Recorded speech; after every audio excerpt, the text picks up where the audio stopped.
ناظرین، آج کا جو میرا عمل ہے، آج جو میں وظیفہ آپ کی بارگاہ میں لے کر حاضر ہوا ہوں، خاص طور سے پیٹ کی بد ہضمی کے لیے ہے۔ بہت سارے ہمارے اسلامی بھائی، ہماری اسلامی بہنیں پیٹ کی بد ہضمی سے بہت زیادہ پریشان ہیں۔ انگریزی دوائیں استعمال کر کے دیکھ لی، حکیموں کے کورس کر کے دیکھ لیے، لیکن اس بیماری سے ہمیں چھٹکارا نہیں مل پاتا ہے۔ ناظرین، اگر آپ حضرات اس بیماری کو جڑ سے ختم کرنا چاہتے ہیں تو انشاءاللہ تبارک و تعالی جو آج میں آپ کو وظیفہ بتاؤں گا، اگر آپ حضرات اس وظیفے پہ عمل کریں گے انشاءاللہ تبارک و تعالی وظیفے کی برکت سے آپ کی بیماری جڑ سے ختم ہو جائے گی۔ ناظرین، اگر آپ حضرات اس وظیفے کو سیکھنا چاہتے ہیں تو مکمل ویڈیو دیکھیے۔ چلیے ناظرین، میں آپ کو وظیفے کی طرف لے کر چلتا ہوں۔ السلام علیکم ناظرین، میں ہوں آپ کا دوست محمد عارف اور آپ دیکھ رہے ہیں ہمارا چینل اپنا نعیمی نیٹ ورک۔ دوستو، اگر آپ حضرات نے اس چینل کو ابھی سبسکرائب نہیں کیا ہے تو ضرور سبسکرائب کر لیجئے، ویڈیو کو لائک کریں، دوستوں کو شیئر کریں۔ ناظرین، میں آپ کو وظیفہ بتا رہا ہوں۔ سب سے پہلے آپ کو دکان سے یعنی میڈیکل اسٹور سے یا کسی بھی کرانے کی دکان سے آپ کو عرق گلاب خرید لینا ہے، یعنی گلاب کا جس کو عرق بولتے ہیں اوریجنل والا، اس کو خرید لینا ہے۔ گھر آنا ہے، اس کے بعد آپ کو باوضو ہونا ہے، 3 مرتبہ درود شریف پڑھنا ہے، تنہائی میں بیٹھ جائیے۔ آپ اگر موبائل یوز کرتے ہیں تو موبائل کو سوئچ آف کر لیجیے کچھ وقت کے لیے۔ اس کے بعد تنہائی میں بیٹھ جائیے جہاں پہ آپ سے کوئی بات کرنے والا نہ ہو۔ اس کے بعد 3 مرتبہ درود شریف پڑھیں گے۔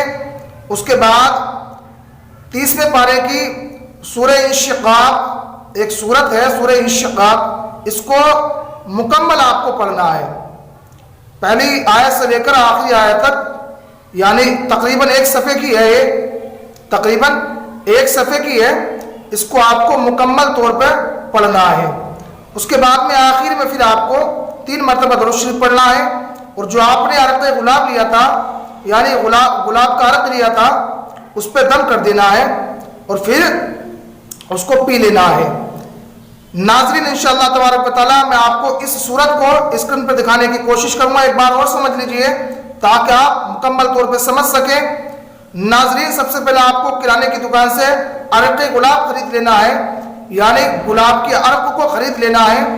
اس کے بعد گھر آنا ہے، وضو کرنا ہے، تنہائی میں بیٹھ جانا ہے۔ اس کے بعد 3 مرتبہ درود شریف پڑھنا ہے اور پھر اس وظیفے کو پڑھنا ہے آپ کو، سورہ انشقاق، یعنی مکمل طور پر پوری سورت کو پڑھنا ہے۔ انشاءاللہ یہ سورت جو ہے آپ کو اسکرین پر دکھا دوں گا۔ اس کے بعد آخر میں پھر 3 مرتبہ درود شریف پڑھنا ہے اور اسی عرق کو اٹھانا ہے، گلاب کے عرق کو، اس پہ پھونک مار دینا ہے اور اس مریض کو پلا دینا ہے۔ ٹھیک ہے؟ انشاءاللہ تبارک و تعالی بہت سکون ملے گا انشاءاللہ۔ اگر 1 مرتبہ آپ کو آرام نہیں ملتا ہے، دوسری مرتبہ پھر کیجئے، انشاءاللہ آپ کی بیماری رفتہ رفتہ ختم ہو جائے گی۔ ناظرین، انشاءاللہ تبارک و تعالی، اور ایک بات اور سمجھ لی ناظرین، اس وظیفے کو اگر آپ پڑھ سکتے ہیں تو آپ بھی کر سکتے ہیں۔ اگر آپ سے پڑھنا نہیں آتا ہے تو آپ کسی بھی امام صاحب کے پاس چلے جائیں یا آپ کے گھر میں کوئی پڑھا لکھا ہو، اس سے بھی کروا سکتے ہیں۔ یعنی کل ملا کے کوئی بھی اس عمل کو کر سکتا ہے، کسی سے بھی کروا سکتے ہیں، اس کے بعد میں یوز کر سکتے ہیں، جو بیمار ہے اس کو دے سکتے ہیں۔ انشاءاللہ تبارک و تعالی بہت اچھا رزلٹ ہے، کیونکہ میرے ایک عزیز دوست نے مجھ سے معلوم کیا، میں نے اس کو یہ وظیفہ بتایا تو انشاءاللہ اس کی بیماری بالکل ختم ہو گئی۔ میں نے سوچا کہ آپ حضرات بھی تو میری فیملی کی طرح ہے، میرے دوست ہیں، کیوں نہ میں تمام دوستوں کو اپنا یہ وظیفہ بتا دوں تاکہ سارے مسلمان بھائی مسلمان بہنیں اس سے فائدہ حاصل کر سکے۔ ناظرین، آج کا میرا وظیفہ، میرا عمل یہی تھا۔ اگر میری ویڈیو آپ حضرات کو اچھی لگی ہو تو دل سے لائک کریں، دوستوں کو شیئر کریں، چینل کو سبسکرائب کر لیں، کیونکہ ہر روز میں اسی طرح کی ویڈیو لاتا رہتا ہوں۔ اب آپ حضرات مجھے اجازت دیں، انشاءاللہ پھر ملتے ہیں۔ اللہ حافظ، السلام۔